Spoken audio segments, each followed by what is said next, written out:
Herzlich willkommen zu einer neuen Mivola News Ausgabe. Nach nunmehr 11 amüsanten Folgen unserer Fußballexperten Boll und Ernst zur WM 2010 widmen wir uns jetzt wieder unseren Modellbauthemen. In den letzten Wochen sind viele neue Modelle entstanden. Eines dieser Modelle ist dieser kleine Bauernhof, den Gaston für das Allgäu entworfen hat. Um ein wenig Leben auf diesen Hof zu bekommen, wurden viele Details auserwählt oder angefertigt. Beispielsweise dieser Bauerntisch wurde speziell aus getrocknetem Holz zugeschnitten. 2 mm, die habe ich 5 mm, die klebt man dann aufeinander und schon hat man einen schönen Bauerntisch. Natürlich wurde an die passende Bestuhlung gedacht. Hier beschmückt Elke den Tisch noch mit einer leckeren Mahlzeit und schon kann das Festmahl beginnen. Auch einige Störche haben es sich hier gemütlich gemacht. Inzwischen wurde dieses Modell beim Flughafenabschnitt eingebaut. Mittlerweile schreitet die farbliche Gestaltung des Berges am Flughafen immer weiter voran. In den letzten Wochen hat Gaston an den einzelnen Schattierungen der Felsen gearbeitet und nach vielen Malversuchen ein strukturenreiches und realistisches Felsengebilde erstellt. Nach Abschluss dieser anstrengenden und feinfühligen Arbeit beschäftigte sich Gaston mit der Begrünung. Durch die Anwendung speziell gewählter Grastöne erweckte er das ganze Bauwerk mit viel Handarbeit zum Leben. Dazu musste jede zu begrünende Felsstruktur zuvor mit Leim verschmiert werden. Daraufhin wurden mit einem Elektrostarten die einzelnen Grashalme aufrecht in ein natürliches Bild gerückt. Wichtig ist hierbei, dass je nach Höhenlage die Begrünung auch Unterschiede aufweist.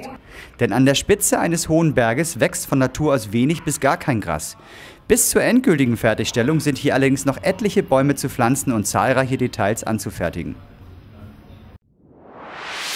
Unterhalb des Berges sind derzeit die Modellbauer dabei, die Begrünung des gesamten Flughafens vorzunehmen. Die sandig-braunen Flächen, die über Monate hinweg am Flughafen zu sehen waren, wurden dabei abgeklebt, um die Start- und Landebahn sowie Taxiways beim Auftragen des Leimes nicht zu beschmutzen. Nach einer sorgfältigen Auswahl von Testanmischungen der unterschiedlichen Gräser und Farben wurde Leim auf die zu begrünende Fläche aufgetragen. Anschließend wurde auch hier mit Hilfe eines Elektrostarten eine natürliche und bunte Landschaft gestaltet. Durch die unterschiedliche Polung von Elektrostarten und Anlagenfläche werden die einzelnen Grashalme gepolt und wie kleine Magnete ausgerichtet. Dadurch erscheint ein aufrechtes Bild, das im Leim stecken bleibt. Für eine möglichst realistische Darstellung wurden über die Zeit hinweg verschiedene Grüntöne aufgetragen. Nun erscheinen auch die angrenzenden Berge des Flughafens, die später einmal den Flugzeugschattenhanger bedecken, in einem kontrastreichen Grün. Schon lässt sich erahnen, wie der Flughafen einmal nach Abschluss aussehen wird. Auf der Anlage mehren sich die Details. Bobby hat damit begonnen, die hintere und die vordere Anlagenkante des Flughafens zu gestalten. Die zuvor schon präsentierten Schrebergärten werden noch einmal verfeinert. Auch ganze Häuser nahe der Start- und Landebahn wurden aufgestellt, natürlich nur für ganz verrückte Wunderländer. Es wurde mit Blumen geschmückt und verziert. Das zuvor erstellte Volksfest ist nun im Allgäu fest verankert und auch der schon einmal vorgestellte Traktor-Pulling-Wettbewerb hat seine endgültige Position bekommen. Eine gute Gelegenheit für Bobby, das Ganze noch einmal zu überarbeiten und mit neuen Ideen wie diesem Traktortreffen auszustatten. Die Positionierung verschiedener Figuren sorgt dabei für die richtige Stimmung. Die Fertigstellung der verschiedenen Module und Detailarbeiten hilft dabei, endlich das gesamte Ausmaß des Flughafens zu erahnen. Im Modellbaubereich wird weiterhin fleißig an den verschiedenen Parkhäusern gebaut. Kai hat die Verkehrsführung für die Umrundung sowie Zu- und Abfahrtsstraßen des Parkhauses P4 abgestimmt. Viele Kleinigkeiten wie etwa die Streuung von Schotter für Landschaftsgestaltung hinterlassen ein realistisches Bild. Des Weiteren hat Tina die Arbeiten am größten Modell des Flughafens fast abgeschlossen. Details wie diese Einfahrtschranken, aufgemotzte Autos oder diese kleinen gepolsterten Strohmännchen, zuständig für den Frauenparkplatz, sind die aktuellen Aufgaben für den Bau dieses Modells. Damit auch wieder viele der beliebten Knopfdruckaktionen am Flughafen für Unterhaltung sorgen, entwirft Stefan momentan zahlreiche neue Ideen. Diese kleine Gartenbahn ist eine seiner Innovationen, wobei wieder viel Mechanik zum Einsatz kommt.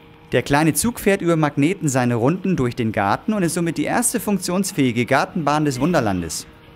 Auch für eine neue Knopfdruckaktion auf dem Parkhaus ist gesorgt. Diese Parkhausschranke spielt ein wenig verrückt und hat dabei leider eine Luxuskarosse erwischt. Naja, das passiert halt ab und zu mal, ne?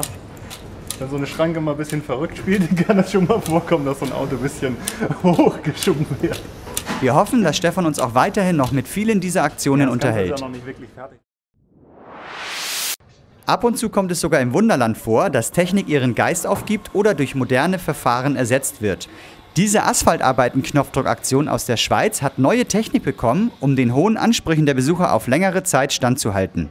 Auch die Fahrattraktion Wilde Maus aus dem Harzabschnitt hat etwas Neues zu bieten, und zwar einen neuen Gast. Damit die Attraktion auch ihrem Namen gerecht wird, schaukelt ab sofort diese kleine Maus stundenlang um die Kurven. Zuvor wurde sie allerdings zusammen mit vielen weiteren Teilnehmern einem Dauertest unterzogen.